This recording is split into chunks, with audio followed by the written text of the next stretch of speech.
Hello और welcome students. आपका स्वागत है कर्ण गुप्ता ट्यूटोरियल क्लासेस में, जिसमें हम आज बात कर रहे हैं गैस क्रोमेटोग्राफी के डिटेक्टर्स के बारे में। और आज बारी है जिस डिटेक्टर की, वो काफी यूजफुल डिटेक्टर है, साथ ही साथ वो क्लास 1 का डिटेक्टर है, मतलब डिस्ट्रॉय टाइप का डिटेक्टर है। तो आज हम जिस डिटेक्टर की बात करेंगे उसका नाम है एटॉमिक इमिशन डिटेक्टर, जिसे AED भी कहा जाता है। तो आज हम बात करेंगे एटॉमिक इमिशन डिटेक्टर की, किसका वर्किंग क्या होता है, इसका वर्किंग प्रिंसिपल क्या होता है, साथ ही साथ इसके डिसएडवांटेज और एडवांटेजेस क्या है और इसकी एप्लीकेशन क्या है। तो चलिए बात करते हैं और समझते हैं कि एटॉमिक इमिशन डिटेक्टर के बारे में। तो सबसे पहले हम समझते हैं एटॉमिक इमिशन डिटेक्टर की वर्किंग के बारे में कि इसका वर्किंग प्रिंसिपल क्या होता है।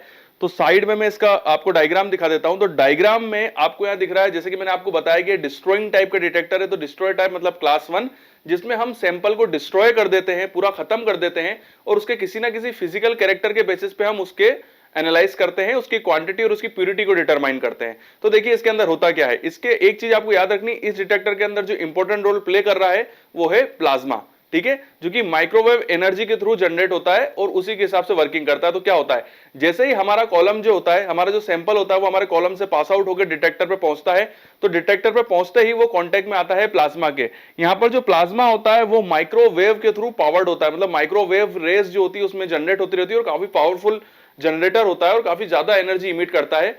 तो उसके कांटेक्ट में जैसे ही हमारा सैंपल आता है, तो सैंपल जैसे ही प्लाज्मा के कांटेक्ट में आता है वैसे ही डिस्ट्रॉय हो जाता है। और डिस्ट्रॉय होने के बाद हमारा सैंपल से जो एनर्जी रिलीज होती है, मतलब सैंपल आपका पूरा प्लाज्मा के कांटेक्ट में आने पे एक तरह से डिस्ट्रॉय हो गया, टूट गया, तो उसके जो पार्टिकल्स निकले वो काफी एक्साइटेड पार्टिकल्स होते हैं। अब यहां पर जो पार्टिकल्स है वो काफी एक्साइटेड पार्टिकल्स है, क्योंकि जो प्लाज्मा ने जो एनर्जी दी, वो पार्टिकल्स जो होते हैं वो प्लाज्मा की एनर्जी को एब्जॉर्व करके डिस्ट्रॉय तो होते हैं, बट वो उस प्लाज्मा की एनर्जी को एब्जॉर्व कर लेते हैं, जिससे वो काफी एक्साइटेड हो जाते हैं। अब ये एक्साइटेड पार्टिकल्स का क्या होता है, तो ये एक्साइटेड पार्टिकल्स जाते हैं हमारे डिटेक्टर के नेक्स्ट पार्ट में।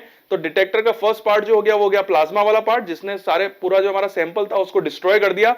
डिस्ट्रॉय करने के बाद वो गया हमारा नेक्स्ट पार्ट पे, तो वो है हमारा photo diode array. Photo diode array detector इसमें लगा हुआ होता है। ये फोटो डायोड एरे डिटेक्टर क्या करता है, इसका काम होता है मल्टीप्लीकेशन का। तो जो एनर्जी से रिलेटेड जो पार्टिकल्स गए हैं, उनकी जो लाइट्स होती है, पार्टिकल से निकली हुई लाइट्स जो होती है ना, ये उनको सेपरेट आउट कर देता है, ठीक है। क्योंकि यहां पर जो फोटो डायोड एरे का काम क्या है, जो हमारा सैंपल जो प्लाज्मा से डिस्ट्रॉय हुआ, उससे जो लाइट्स निकली, पार्टिकल्स जो एक्साइटेड हुए, तो उनसे जो लाइट्स निकली, उस लाइट्स को वो क्या करेगा, इंडिविजुअल पार्ट में कर देगा। मतलब उनके हो सकता है उनको वेवलेंथ के फिनोमिना में उनको सेपरेट आउट कर दे। अब यहां पर हमारी लाइट जो हो गई वो सेपरेट आउट हो गई है, ठीक है। अब ये काम हो गया आपका फोटो डायोड एरे डिटेक्टर का। इसके बाद जो हमारा कंप्यूटर होता है, उसको फोटो डायोड एरे से निकलने वाली जो लाइट्स है वो सिग्नल प्रोवाइड कराती है। और ये सिग्नल्स जो होंगे, तो हमारा जो कंप्यूटर का सॉफ्टवेयर होता है, तो ये जो कंप्यूटर जो होता है, जो लाइंस जो इमिशन, इसे हम इमिशन लाइट्स भी कह सकते हैं, क्योंकि एक्साइटेड पार्टिकल से निकली है।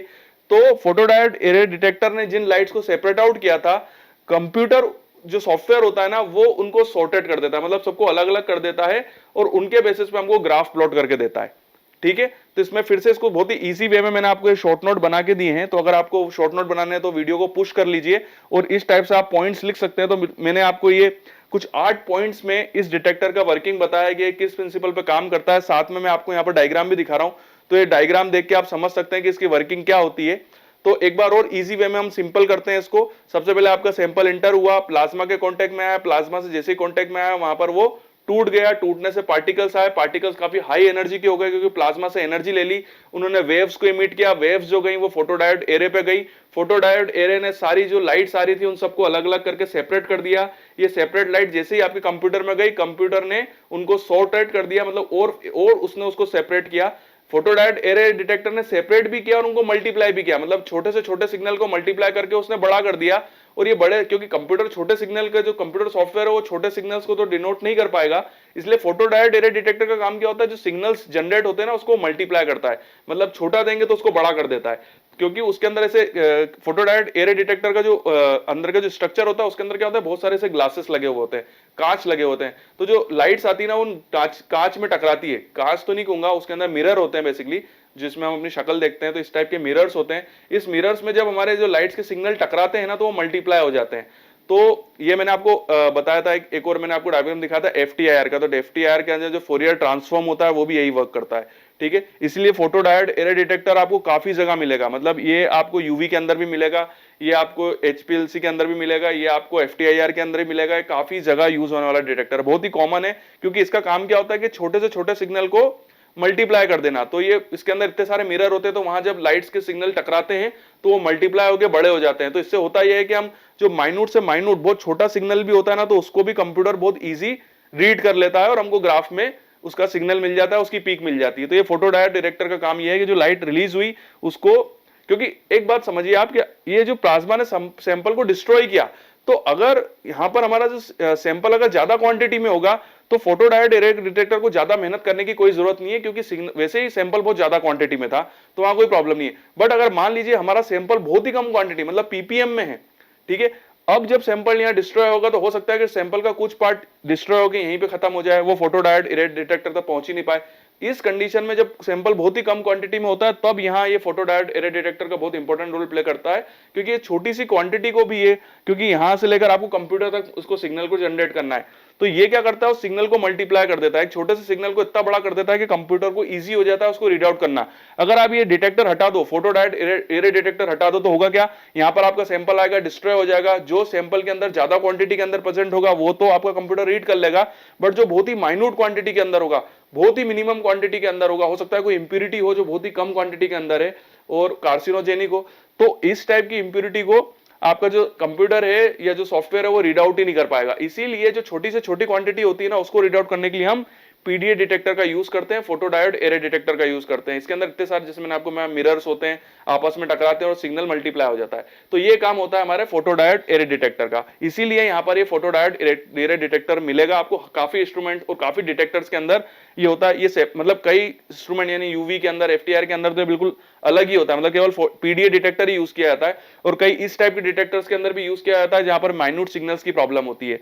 तो एटॉमिक इमिशन डिटेक्टर का मैंने आपको यहाँ प्रिंसिपल समझा, अगर इसकी एप्लीकेशन समझा तो काफी वास्ट एप्लीकेशन है, बस बायोलॉजिकल सैंपल्स के अंदर आप इसको यूज नहीं कर सकते हो। अगर एडवांटेज की बात करो तो काफी सेंसिटिव है, यूनिवर्सल डिटेक्टर है। डिसएडवांटेजेस की बात करो तो सीधी सी बात है, इसको हाई टेम्परेचर की जरूरत होती है, तो अगर इसका टेम्परेचर के अंदर कोई फ्लक्चुएशन प्रॉब्लम क्रिएट हो जाती है तो इसके अंदर सिग्नल्स जो होंगे वो प्रॉपर नहीं आ पाएंगे, क्योंकि यहाँ पर प्लाज्मा जो है उसको हाई एनर्जी की जरूरत पड़ती है।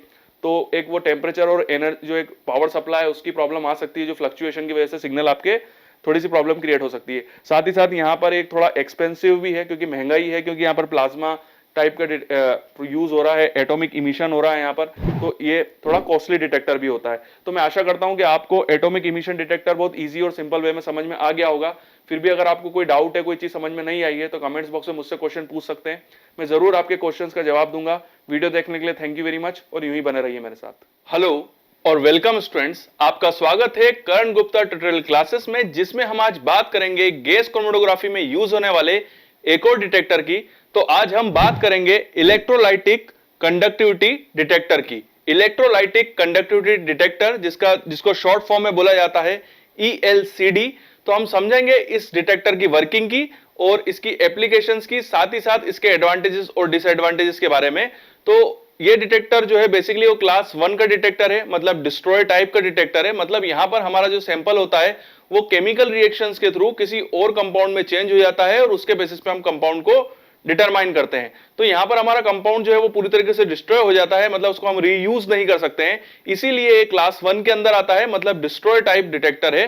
तो चलिए बात करते हैं ELCD के वर्किंग के बारे में, इसकी प्रिंसिपल के बारे में कि ये किस बेसिस पे काम करता है और इसके अंदर हम कंपाउंड को कैसे डिटरमाइन करते हैं। तो चलिए समझते हैं इलेक्ट्रोलाइटिक कंडक्टिविटी के वर्किंग को, कि इसकी वर्किंग क्या होती है। तो जैसे कि मैंने आपको यहाँ पर शॉर्ट नोट बना के बताए हैं, तो इस वीडियो को पुश करके आप ये शॉर्ट नोट बना सकते हैं, तो ये काफी ज्यादा यूजफुल होंगे आपके एग्जाम के लिए, एग्जाम की प्रिपरेशन के लिए, साथ ही साथ कॉम्पिटिटिव एग्जाम के लिए और जीपेट के लिए भी ये काफी, और साथ ही साथ इंटरव्यू और एक्सटर्नल के वाई के लिए भी ये काफी यूजफुल हो सकते हैं आपके लिए।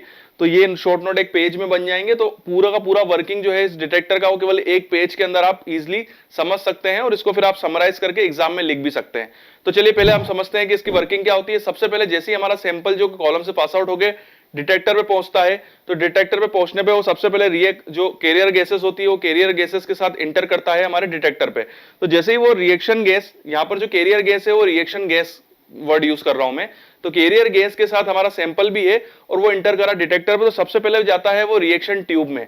यहाँ रिएक्शन ट्यूब में वो जैसे ही इंटर होता है, तो यहाँ पर नाम ही है जब रिएक्शन ट्यूब में, तो यहाँ कोई ना कोई रिएक्शन होगी। तो रिएक्शन ट्यूब यहाँ पर बनी हुई होती है, रिएक्शन ट्यूब में इंटर होता है, काफी हाई टेम्परेचर होता है यहाँ पर।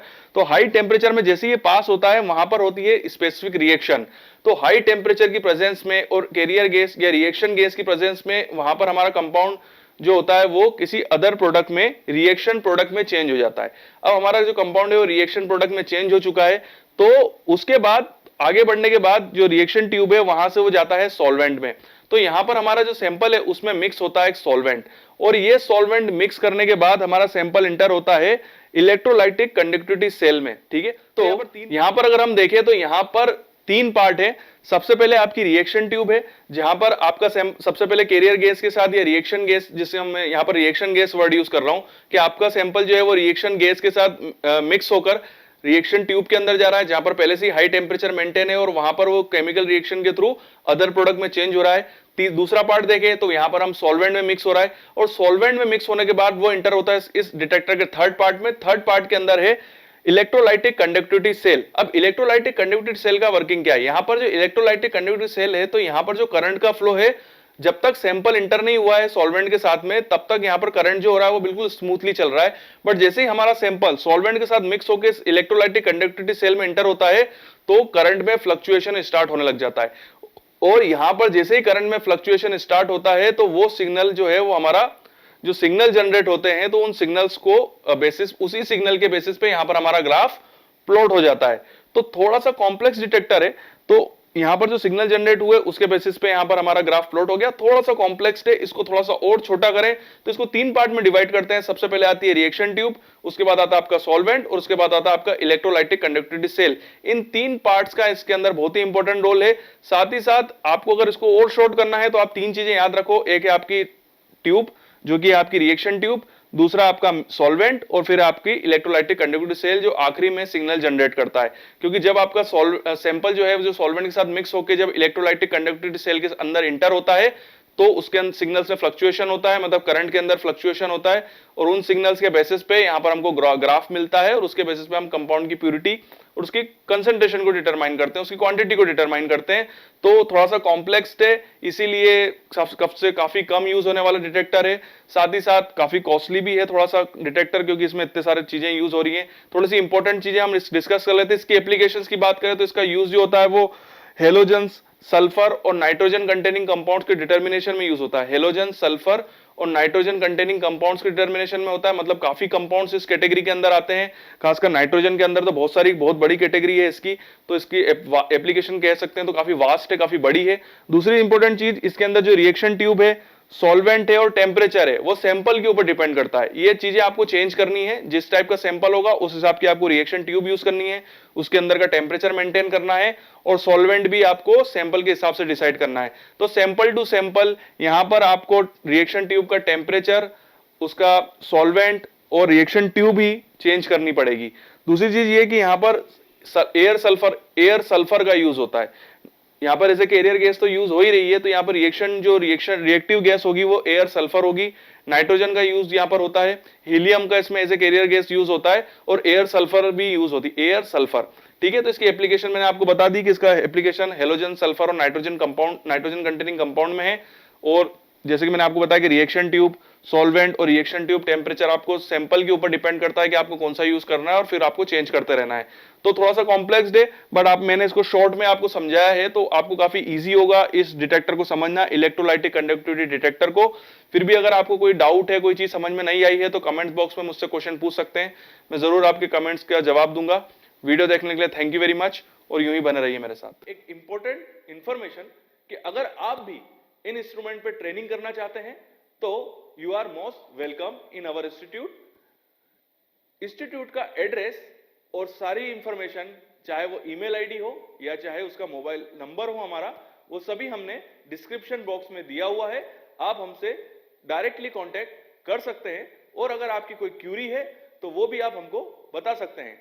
साथ ही साथ अगर आप कुछ ऐसे प्रोजेक्ट्स वर्क से जुड़े हुए हैं, कोई पीएचडी वर्क से जुड़े हुए हैं, या आप कोई ऐसे कोर्स से जुड़े हुए हैं जहां पर आपको इन इंस्ट्रूमेंट्स की रिक्वायरमेंट है, या आपके पास कुछ ऐसे सैंपल हैं जो इस पर्टिकुलर इंस्ट्रूमेंट्स पे ही रन हो सकते हैं बट वो आपके पास अवेलेबल नहीं है, तो हमारा इंस्टीट्यूट ऐसी कंसल्टेंसी सर्विस भी प्रोवाइड कराता है और उससे रिलेटेड इंफॉर्मेशन भी हमने हमारे लिंक बॉक्स के अंदर और डिस्क्रिप्शन बॉक्स के अंदर आपको प्रोवाइड कराई है।